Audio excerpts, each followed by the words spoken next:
On November 30th, 2022, the Ridgeview Modern U.S. History class interviewed Mr. Keith Hansen, a Nebraska native who served our nation in Vietnam for 2 years. He enlisted at the age of 18 into the Army. In 1968, he was wounded in combat by the North Vietnamese, also known as the Viet Cong. What are your family's thoughts on your deployment? Oh, my family, they were concerned about me, of course, but at that point, Vietnam wasn't. I went there in July of 1967, and it wasn't as bad from what we got here at home as it was really over there at the time. Were you drafted or were you enlisted? I was enlisted.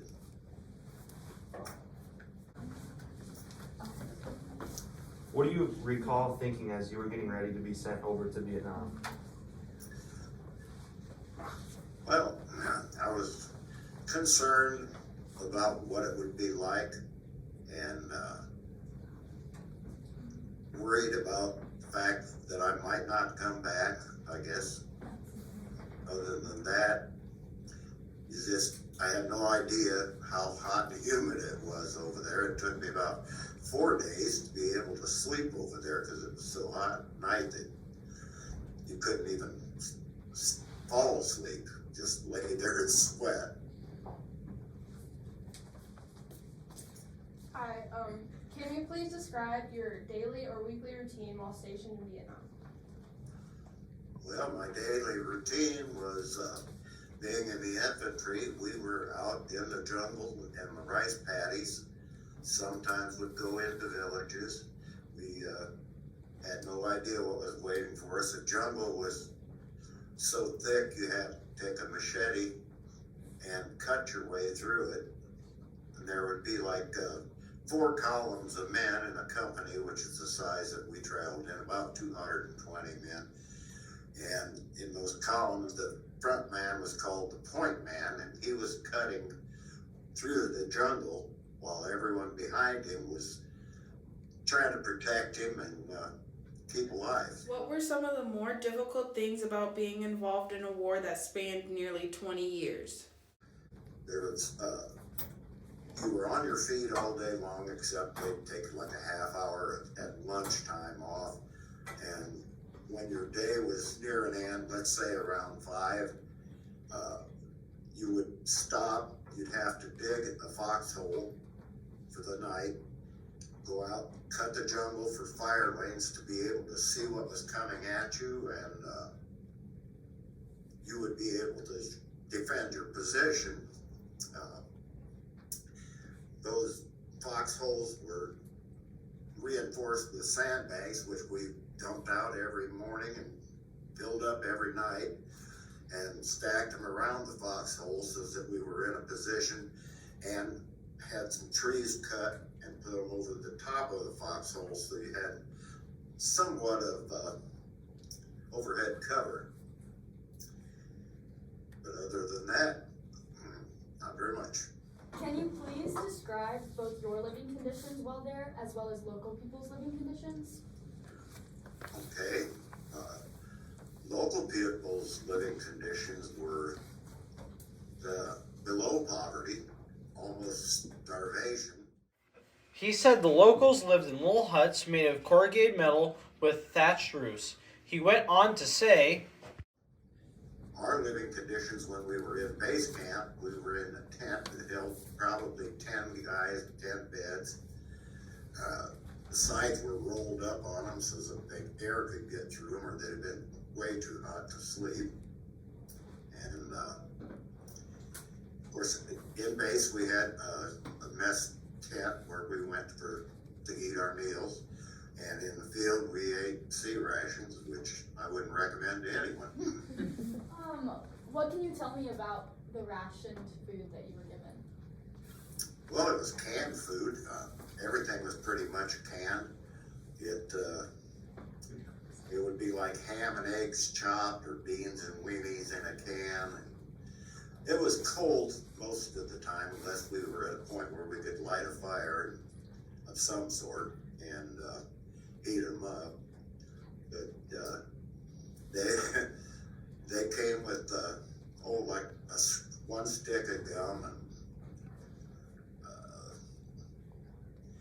basically your daily needs. There was toilet paper also in the box that they came in, so. Okay, while in Vietnam, did you consider yourself a hero, or do you feel like you were doing what you were there to do? I felt like I was doing what my country wanted me to do. It was my job. I don't know any other way to express it. I would really got less enchanted with it as the year went by.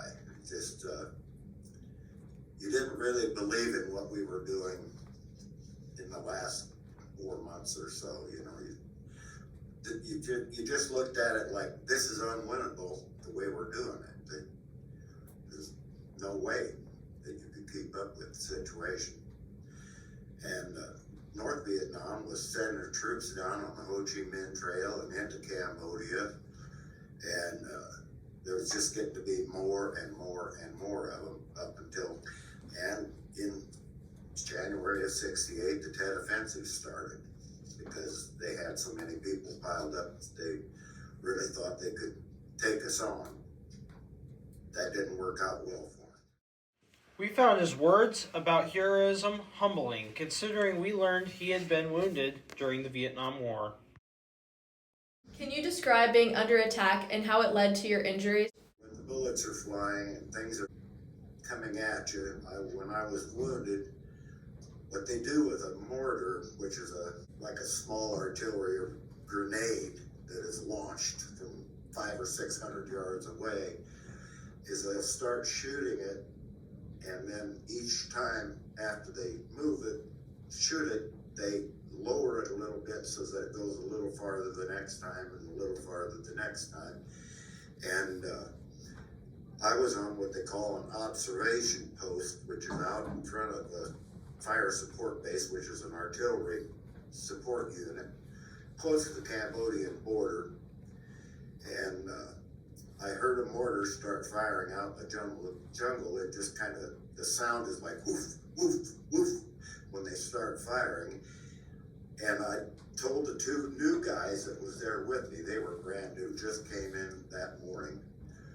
I told them, I said, well, don't worry about it. They'll be firing at base camp, not at us. I was wrong. They, first round hit probably 30 yards from me, the second round 20 yards, and the third round, one that wounded me was maybe 10 yards away. It blew me up in the air, and when I came back down, I asked those two guys if they were all right, and they said, yeah, but you're messed up, man. And I put my hand to my face, and yeah, there was blood all over. My left arm was blood all over, and left leg. So there were some pretty intense times too. So when you were injured by that mortar, did a helicopter come in to get you out of there?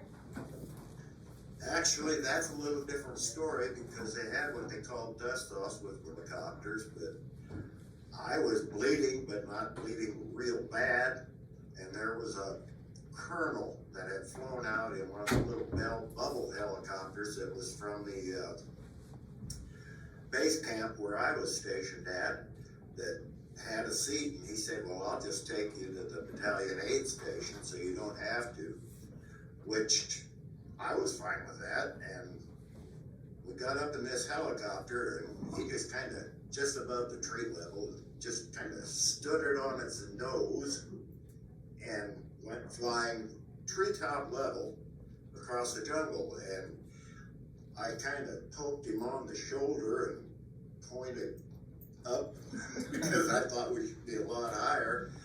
He motioned to put the headset on for the microphone and the earphones. I put them on, and he said, we don't want to go higher. That gives them a shot at us.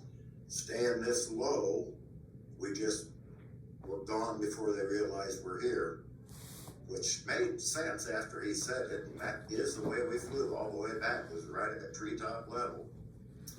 I will say he was a good pilot. Do you think we should have used Agent Orange during the Vietnam War?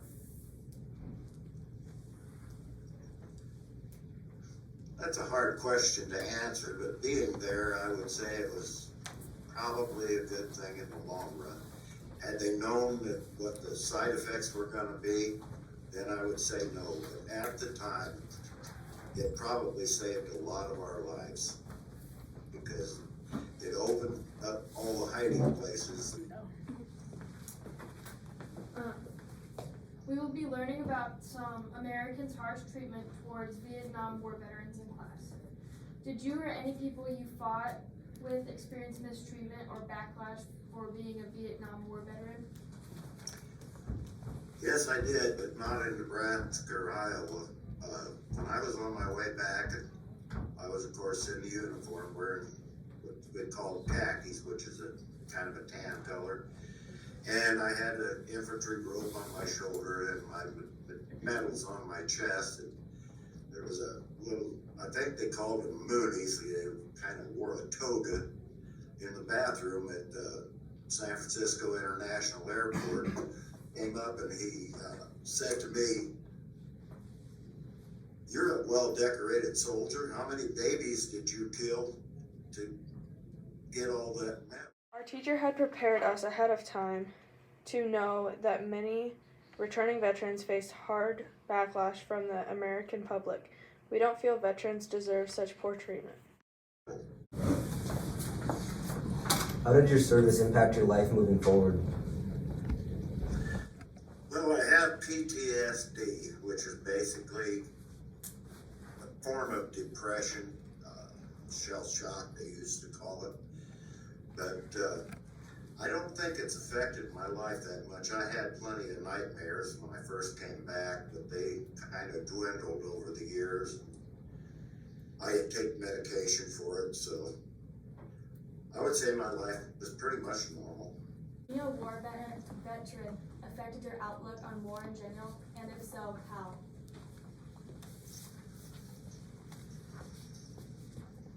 Well, war is not a good thing, period.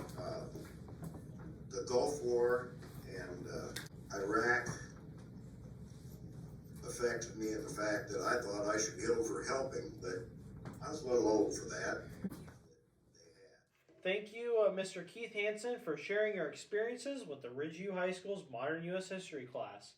A special thanks to Mr. Keith Hansen for being interviewed today, Mrs. Basinius for allowing us to have this, Mrs. Shute for helping us with technology, and the Modern U.S. History class for editing the video.